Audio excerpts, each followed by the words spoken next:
Hello, my name is Enmikin. This is NewsPulse at UATV. Welcome to the daily segment. Today in the episode, new drone attack on Russia, 19th since May. Another oil refineries ablaze, this time in Krasnodar Krai. Scale of Ukrainian drone strikes leaves Kremlin facing a severe domestic fuel shortages. The Russian offensive completely stalled in May, marking the worst monthly rates of territorial gain since October 2023, when Moscow initially launched its strategic advance operation. Friendly drones attacked Russia's Krasnodar Krai on the night of 1st and 2nd June, causing a fire at the Ilzky oil refinery. According to Astro's estimates, this attack is at least the 16th strike on this very Ilzky refinery since the start of the full-scale war. The Ilzky refinery is one of the southern Russia's largest oil facilities and plays a key role, actually, in producing petroleum products. Its primary processing units have a total capacity of over 6.5 million tons annually. The refinery supplies the Russian armed forces.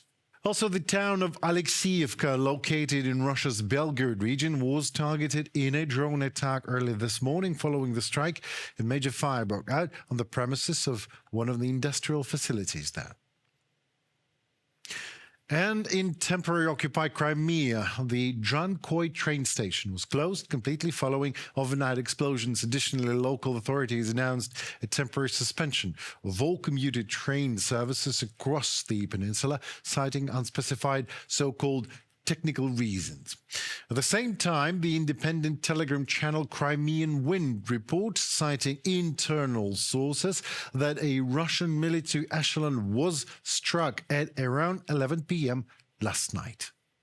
Our warriors now have the capability to reach Russian military logistics across virtually the entire depth of the temporarily occupied territory. There are practically no safe roads left for the occupier in the south and east of our state. This is further proof that there will be no calm times for the occupier on our land. Every voice matters. Join our community, support independent journalism, and help us bring you the truth from Ukraine. Become a member of Ukraine today. Join us now. During May, Ukrainian forces successfully struck 8 of Russia's 10 largest oil refineries. According to Bloomberg, the scale of these persistent drone strikes leaves the Kremlin literally facing a severe risk of domestic fuel shortages. And that's what is happening. The agency estimates that the Ukrainian armed forces launched at least 30 strikes against Russian oil facilities over the past month alone. This marks a record-breaking monthly total since the beginning of the full-scale invasion. In our next reportage, we examine the long-term economic and logistical fallout of this unprecedented campaign.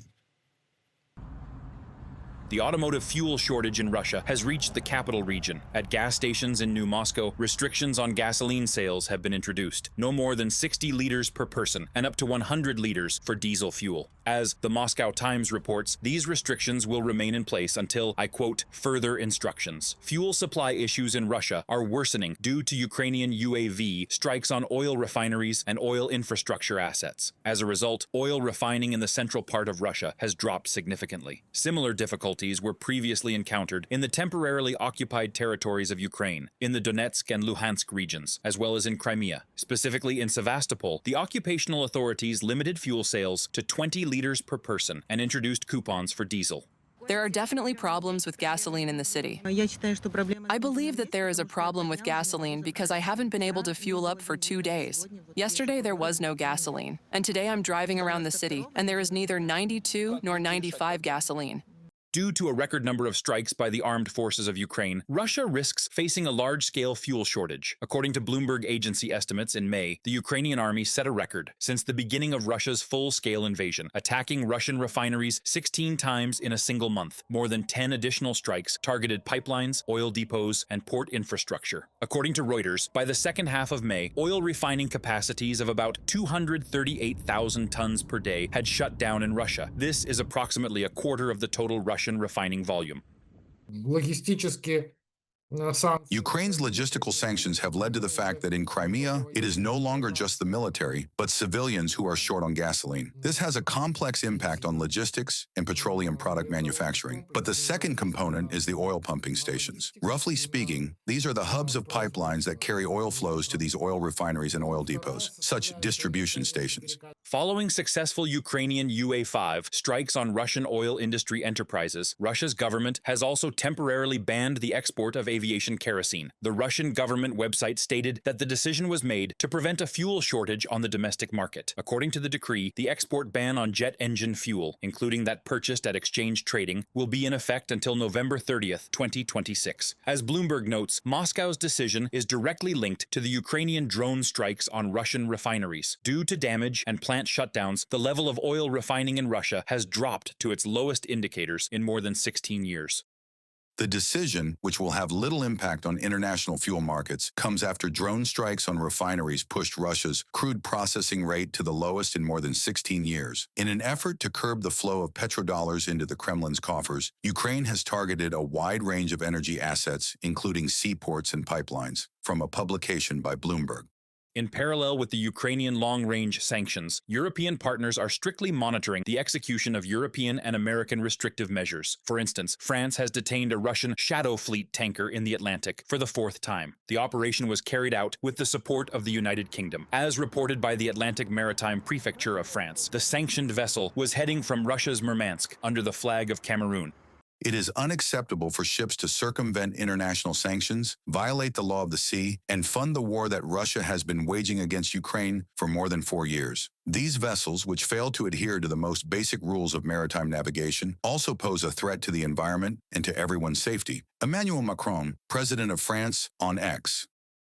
To intensify economic pressure on Moscow, the European Union is preparing its 21st package of sanctions against the RF. According to Bloomberg, the restrictions could affect around 20 more tankers of the Russian Shadow Fleet, which the Kremlin uses to bypass oil sanctions and export its black gold. Furthermore, Brussels is discussing additional measures against banks, oil traders, refining enterprises, and crypto operators in third countries that help Russia bypass restrictions and maintain energy resource exports. Reported by Nikita Skoblikov, UATV News. Just recently in our segment here at UATV, we have already stated that Russia being just Russia, it would not stop, it will continue what it has always been doing, terror. Tonight is yet another proof of that. Russia launched a massive combined missile and drone terror attack across Ukraine in the early hours of Tuesday, June 2nd, killing at least 14 people and injuring over hundreds others. The strikes hit Kyiv, Dnipro, Kharkiv, and Kyiv region. The overnight assault triggered fires, damaged multi-story apartment buildings across several regions, and knocked out power in parts of the capital. In Kyiv, 5 people were murdered by Russia, according to Mayor Vitaly Klitschko. According to the State Emergency Service, there are in total 64 injured in Kyiv, including 3 children. In total, Russia launched 656 strike drones and 73 missiles of various types, ballistic, cruise, anti-ship, at our people overnight. A large-scale attack and a completely transparent statement from Russia. If Ukraine is not protected from ballistic and other missile strikes, these strikes will continue. Volodymyr Zelensky, president of Ukraine, on X.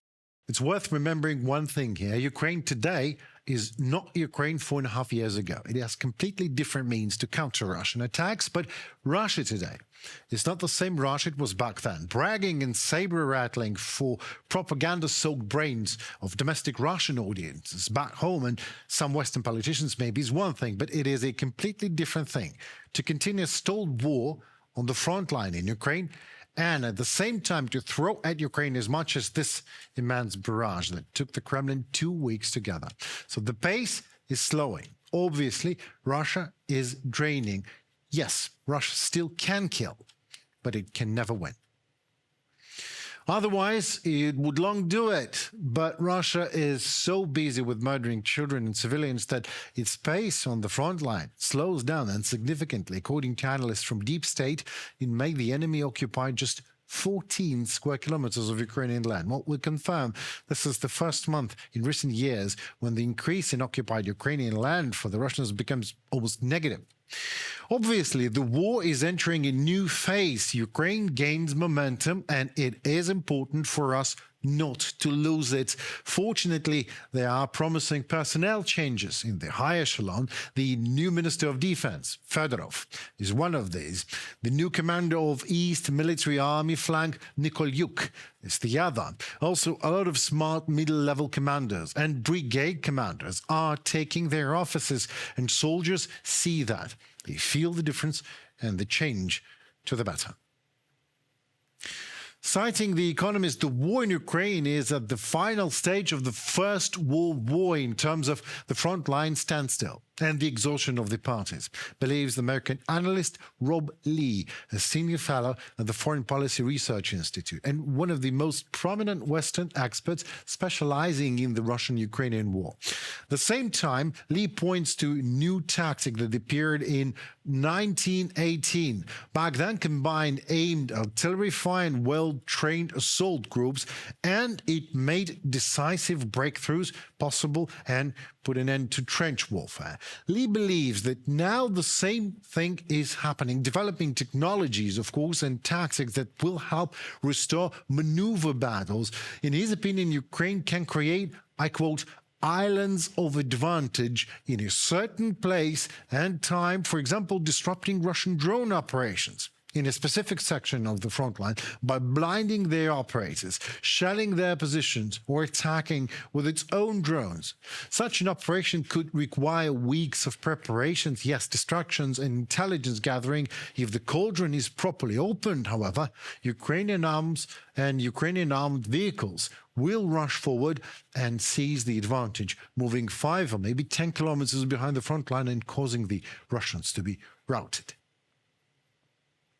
Lee expects to see successful armored breakthroughs based on these principles as early as this year. Well, Mr. Lee, that makes it you and roughly 40 million of Ukrainians and hundreds of millions of good people all over the globe waiting for exactly that.